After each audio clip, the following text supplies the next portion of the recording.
नोकरीत येताना ज्या शिक्षकांनी स्वतःची पात्रता सिद्ध केलेली आहे, म्हणजे डीएड केलेलं आहे, बीएड केलेलं आहे, एमएड केलेलं आहे, शैक्षणिक आणि व्यावसायिक अर्हता घेतलेली आहे, अशा शिक्षकांनी नोकरीत आल्यानंतर 20-30 वर्ष नोकरी केल्यानंतर आता गेल्या सप्टेंबर महिन्यामध्ये सर्वोच्च न्यायालयाचा एक निकाल आला आणि त्या निकालामध्ये 1ली ते 8वीच्या सर्व विद्यार्थ्यांना शिकवणाऱ्या शिक्षकांना शिक्षक पात्रता परीक्षा टीईटी ही सक्तीची करण्यात आलेली आहे. आता ही बातमी जेव्हा येऊन आदळली तेव्हा साहजिकच शिक्षकांच्या मनामध्ये एक अस्वस्थ लहर पसरली. याचा संदर्भ मागे जाऊन बघायचा तर काय आहे, शिक्षण हक्क कायदा जो 2009 साली आला आणि 1 एप्रिल 2010ला या कायद्याची अंमलबजावणी सुरू झाली. या कायद्यामध्ये नवीन शिक्षक म्हणून किंवा शिक्षक असण्यासाठी शिक्षक पात्रता परीक्षा सक्तीची करण्यात आलेली होती. आता 2009ला कायदा आला तर 2025च्या सप्टेंबर महिन्यापर्यंत कोणीही कुठेही कधीही शिक्षकांना तुम्हाला शिक्षक पात्रता परीक्षा देणं अनिवार्य आहे असं कोणत्याही शासकीय आदेशानं परिपत्रकानं एका शब्दानं शिक्षकांना सांगितलं नाही. सर्वोच्च न्यायालयामध्ये एका केसची सुनावणी झाली आणि मग हे प्रकरण पुढे आल्यानंतर देशातल्या सुमारे 25 लाख शिक्षकांना टीईटीची सक्ती करण्यात आली. आता मुद्दा काय आहे की 2009 साली शिक्षण हक्क कायदा आला आणि पूर्वलक्षी प्रभावाने सगळ्या शिक्षकांना की ज्यांनी डीएड केलेलं आहे, बीएड केलेलं आहे, एमएड केलेलं आहे, 12वी नंतर पदवी पदव्युत्तर शिक्षण घेतलेलं आहे, एवढंच नाही तर पूर्वीच्या काळी जिल्हा निवड मंडळाची परीक्षा असायची, जिल्हा परिषदेच्या शाळांसाठी शिक्षकांसाठी, हे सगळं केलेलं आहे. मात्र सगळ्यांसाठी सर्व व्यवस्थापनाच्या सर्व माध्यमाच्या शिक्षकांसाठी टीईटीची सक्ती करण्यात आली. आता इथे मुद्दा शिक्षकांच्या बाजूने एक उपस्थित केला जातो तो म्हणजे केवळ शिक्षकांनाच इतकी वर्ष नोकरी झाल्यानंतर 10, 15, 20, 30 वर्ष नोकरी झाल्यानंतर इतर संवर्गातील अधिकारी असोत, आयएएस असो, न्यायालयातले न्यायाधीश असोत, त्यांना मात्र परीक्षा का नाही. आता इथे संघराज्य सरकार किंवा राज्य सरकार शिक्षकांना यात हस्तक्षेप करेल आणि शिक्षकांना दिलासा देईल असं अभिप्रेत होतं, अपेक्षित होतं, परंतु तसं काही झालं नाही. अलीकडेच पुन्हा एकदा शिक्षकांनी दाखल केलेली जी याचिका होती सर्वोच्च न्यायालयामध्ये, त्या याचिकेची सुनावणी करताना टीईटीची सक्ती कायम ठेवलेली आहे. आता सर्वोच्च न्यायालयानं टीईटीची सक्ती कायम ठेवल्यानंतर टीईटी देण्याशिवाय पर्याय उरला नाही. त्याच्यातून 53+ शिक्षक वगळले जरी असले तरी परंतु त्यांना प्रमोशनसाठी, बढतीसाठी मात्र टीईटी आवश्यक असणार आहे. आता इथे टीईटीची सक्ती जेव्हा केली जाते तेव्हा या टीईटी परीक्षेच्या एकूण स्वरूपाविषयी अशी विस्तृत चर्चा होणं आवश्यक वाटतं. टीईटी 2 एजन्सीज घेतात. एक सीटीईटी म्हणजे संघ राज्य सरकारच्या पातळीवर एनसीटीई आणि ती टीईटी एक घेतली जाते आणि राज्य सरकारची परीक्षा परिषद जी आहे ती महाटीईटी घेतात. आता ही शिक्षक पात्रता परीक्षा जी आहे ही पात्रता परीक्षा डिझाईन केलेली आहे ती डीएड किंवा त्या प्रकारच्या व्यावसायिक पात्रता शैक्षणिक अर्हता मिळवल्याच्या नंतर तुम्हाला जर शिक्षक व्हायचं असेल तर त्यासाठी ही परीक्षा डिझाईन केलेली आहे. ही परीक्षा शिक्षक म्हणून तुम्ही इतके वर्ष कार्यरत आहात आणि मग तुम्हाला ही परीक्षा द्यायची आहे म्हणून डिझाईन केलेली नाही. इथे या परीक्षेचं जे स्वरूप आहे त्यात पुनर्रचना करण्याची गरज आहे आणि आत्ता जे नोकरीमध्ये आहेत शिक्षक त्यांच्यासाठी एक स्वतंत्र परीक्षा, ती परीक्षा याच्यासाठी आवश्यक आहे की सध्याची टीईटी परीक्षा व्यावसायिक कौशल्य शिक्षकांकडे आहे का, क्षमता शिक्षकांकडे आहे का याचा विचार करत नाही, याकडे दुर्लक्ष करते आणि मग अशा पद्धतीनं काहीतरी एक परीक्षा द्यायची आणि ती स्पर्धा परीक्षेसारखी एक परीक्षा दिल्यानंतर शिक्षक म्हणून तुम्ही काम करण्यासाठी तुमची क्षमता, पात्रता, व्यावसायिक कौशल्य आहे की नाही हे त्याच्यातून निश्चित केलं जात नाही, त्याची हमी देता येत नाही. आणि म्हणून शिक्षक पात्रता परीक्षा ही नोकरीत असलेल्या शिक्षकांसाठी वेगळी आणि नोकरीला नवीन ज्या शिक्षकांना घ्यायचं आहे त्यांच्यासाठी वेगळी असायला हवी. कारण ही परीक्षा सध्याची दिल्यानंतर जे शिक्षक म्हणून काम करण्याला पात्र आहे त्यांची कोणती पात्रता तुम्ही तपासून बघतात? ते तर सगळी स्मरणशक्ती, पाठांतर आणि वस्तुनिष्ठ प्रश्नांची उत्तरं याच्यावरच आधारित आहे. आता इथे एक महत्वाची गोष्ट आपल्या लक्षात आणून द्यायला पाहिजे की गेल्या काही वर्षांपासून मेंदूचं संशोधन झालं आणि मेंदू हा शिक्षणाच्या प्रक्रियेतला महत्वाचा करता करविता अवयव आहे हे लक्षात आल्यानंतर घोकमपट्टी, पाठांतर, स्मरणशक्तीवर आधारित परीक्षा न घेता कारण त्याच्यामुळे ताण येतो मुलांच्या मनावर, दडपण येतं, असं आम्हाला शिक्षक प्रशिक्षणामध्ये शासकीय अभ्यासक्रम आणि त्याचं प्रशिक्षण घेताना सांगितलं.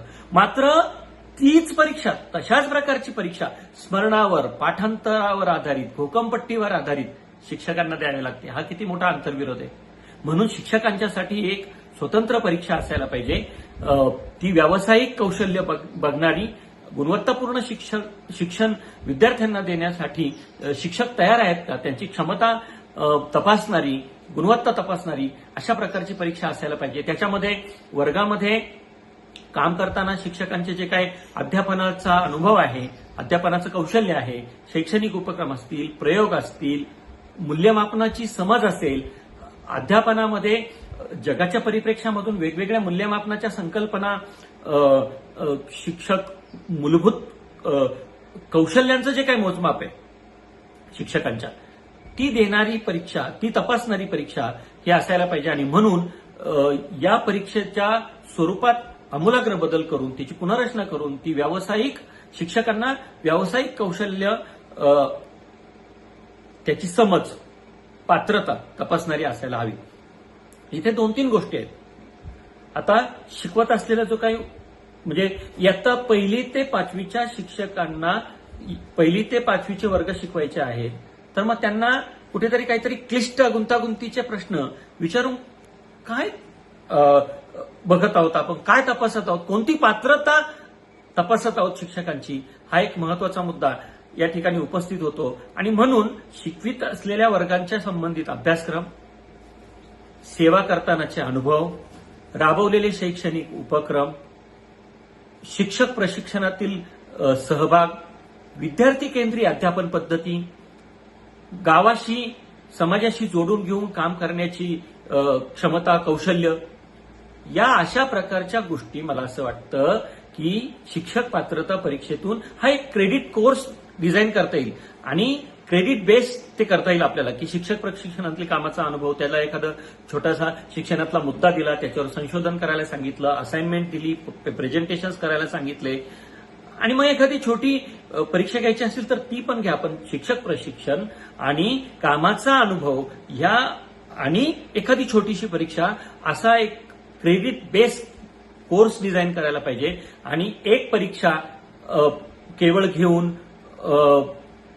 त्या एका दिवसाच्या वस्तुनिष्ठ परीक्षेच्या आधारे शिक्षकांची कोणती व्यावसायिक आणि शैक्षणिक गुणवत्ता आपण निश्चित करत आहोत आणि कशी निश्चित करता येईल. आणि म्हणून या असं जर करत आपण गेलो, नोकरीत येणाऱ्या शिक्षकांसाठीची पात्रता परीक्षा नोकरीतल्या शिक्षकांसाठी आपण घ्यायला लागलो तर ती एक परीक्षा जी शिष्यवृत्ती परीक्षा असते ती आणखीन त्यातली त्यात कठीण परीक्षा. बरं, त्यातले प्रश्न शिक्षकांना कमीत कमी मार्क्स मिळाले पाहिजेत, कमीत कमी शिक्षक पात्र ठरले पाहिजेत, अवघडात अवघड प्रश्न काढा. कारण ती प्रश्नपत्रिका काढणारे लोक कोण असतात, त्यांचा शालेय पातळीवर प्राथमिक शाळेमध्ये किंवा 8वी पर्यंतच्या वर्गामध्ये येणारे विद्यार्थी, शिक्षक, त्यांचा अनुभव विश्व, त्यांचं भाव विश्व, इथल्या अध्यापनशास्त्र. कारण ते असं आम्हाला समजतं की वरिष्ठ महाविद्यालयामध्ये शिकवणारे शिक्षक असतात, त्या परीक्षा ते पेपर डिझाईन करतात, बहुसंख्य ते, त्यांना अनेकदा नवीन शैक्षणिक धोरणं काय आहेत, त्यातले झालेले बदल काय आहेत याच्याविषयी काही माहिती नसते. कारण आपण परीक्षा परिषद जी शिष्यवृत्ती परीक्षा घेते तिचं पण स्वरूप बघा ना तुम्ही. म्हणजे आता युगानुकूल शिक्षण पद्धती असायला पाहिजे, कालसुसंगत असायला पाहिजे, पण ती जी परीक्षा पद्धती ती पूर्णपणे पाठांतरावर, युक्त्या, कृत्या, सूत्र, ठोकताळे याच्यावर आधारित आहे. आणि म्हणून मला असं वाटतं की या परीक्षेचं स्वरूप बदलायला पाहिजे.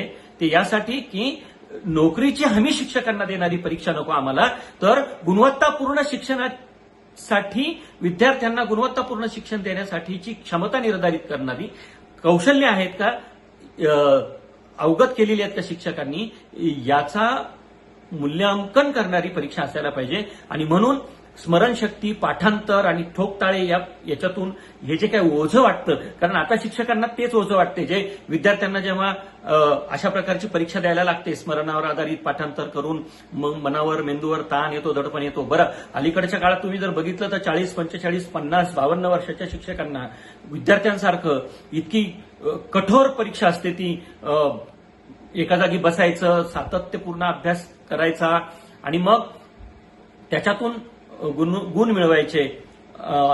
150 प्रश्नांना सोडवण्यासाठी 150 मिनिटं आणि गणितासारख्या किचकट संकल्पना ज्या काय आहेत, समीकरणं मांडून करायच्या गोष्टी.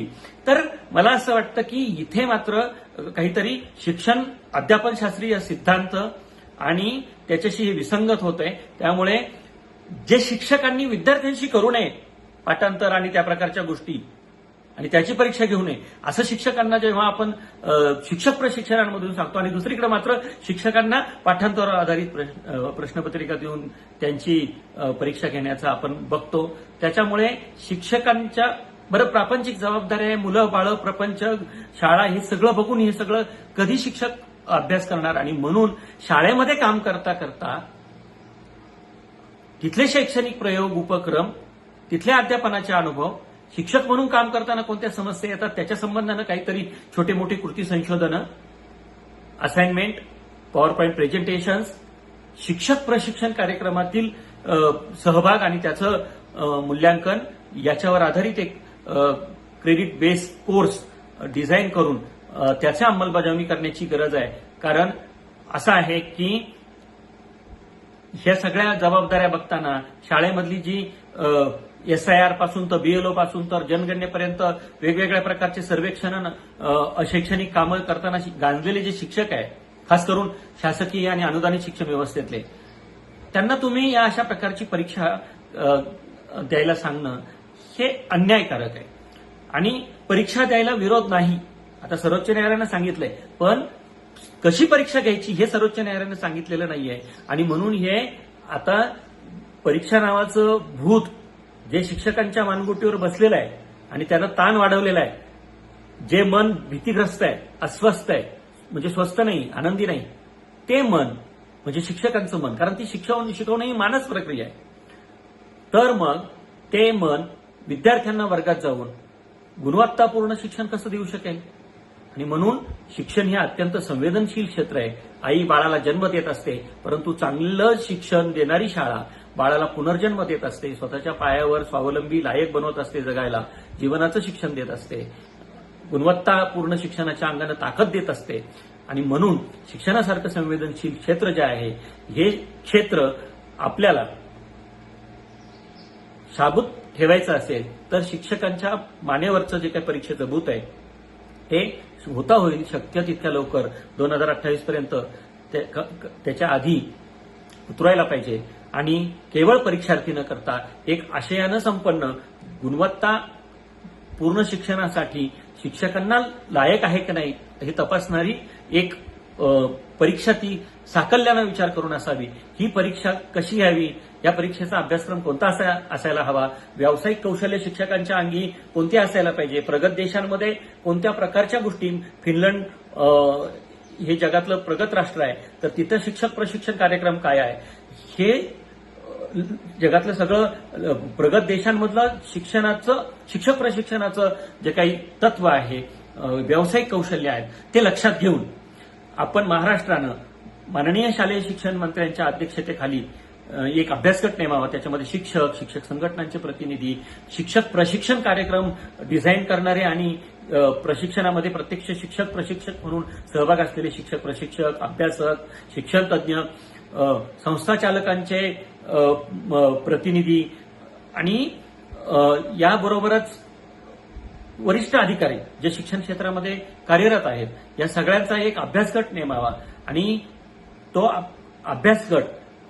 ज्या शिफारसी तो अभ्यासगट जो आहे तो तातडीनं नेमल्यानंतर त्याच्या तातडीनं शिफारसी घेऊन या शिक्षक पात्रता परीक्षेची पुनर्रचना करणं आवश्यक आहे. कारण कालबाह्य झालेली जी काही शिक्षण पद्धती आहे त्यातून त्याची परीक्षा घेऊन कालसुसंगत युगानुकूल शिक्षकाची व्याख्या आणि मांडणी व्यावसायिक कौशल्यांच्या अंगानं होऊ शकत नाही. त्याच्यामुळे मला असं वाटतं की संघराज्य सरकार जी सीटीईटी परीक्षा घेतं त्याच्यामध्ये अध्यापन शास्त्रीय सिद्धांत आणि त्या प्रकारच्या गोष्टींचा समावेश केलेला आहे. मात्र त्यातही आणखीन भर घालून या अशा प्रकारे एक शिक्षकांची खरीखुरी पात्रता त्यांना केवळ नोकरीत ठेवण्याची सुरक्षेची हमी देणारी शिक्षक पात्रता न बघता खरीखुरी शिक्षकांची पात्रता निर्धारित करावी अशा प्रकारचा माझा या ठिकाणी शासनाच्या समोर प्रस्ताव आहे. कारण महाराष्ट्राचं सरकार महाराष्ट्राचा शालेय शिक्षण विभाग एकेकाळी देशाच्या शिक्षणाची प्रयोगशाळा म्हणून ओळखला जात होता. मग आता महाराष्ट्र सरकारला शालेय शिक्षण विभागाला ही आयतीच संधी चालून आलेली आहे की महाराष्ट्र हे शिक्षणाच्या बाबतीतलं प्रगतिशील राज्य आहे, नवीन संकल्पना स्वीकारणारं राज्य आहे आणि टीईटीच्या बाबतीत एक वेगळा पायंडा पाडून एक वेगळं उदाहरण देशाच्या समोर तेलंगणा आणि दक्षिणेतल्या काही राज्यांनी तशा प्रकारचं उदाहरण ठेवलेलं आहे. परंतु महाराष्ट्राने त्या रांगेमध्ये येऊन बसावं आणि खरीखुरी शिक्षकांची पात्रता तपासणारी परीक्षा शिक्षक पात्रता परीक्षा नोकरीत असलेल्या शिक्षकांसाठी स्वतंत्र घ्यावी अशा प्रकारचा आग्रह आहे.